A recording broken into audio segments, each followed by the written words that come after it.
Le prolongement de la ligne bleue, c'est en soi un accomplissement, mais j'ai envie de vous dire que c'est encore plus que 5 stations de métro.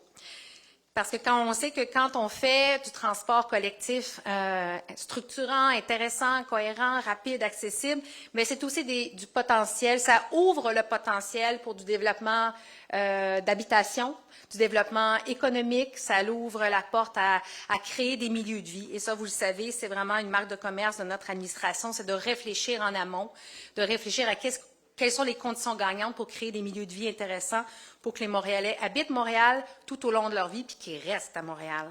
Alors, je veux rappeler que la ligne bleue, en termes de potentiel d'habitation, c'est près de presque 20 000 unités de logement qui vont pouvoir être développées, soit en utilisant ce qui existe déjà, en densifiant de façon intelligente, en respectant le cadre bâti, ou encore en faisant de nouveaux quartiers.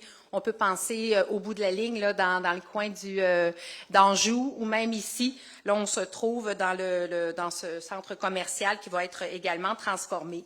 Alors, pour moi, ça, c'est important. Quand il y a des gens qui peuvent se loger puis rapidement embarquer dans le métro, bien, ça devient des travailleurs, c'est intéressant pour des travailleurs, des étudiants, pour toute la population.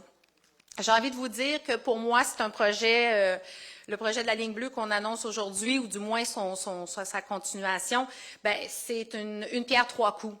Transport collectif, potentiel de créer de l'habitation et finalement, une belle opportunité de mettre de l'avant des personnes qui ont contribué à bâtir Montréal, à la faire évoluer et de prendre ces personnes-là et de les inclure dans le cadre bâti. Parce qu'aujourd'hui, en annonçant 5 stations, vous allez voir qu'on a souhaité vraiment miser sur une plus grande représentation pour ces nouvelles stations.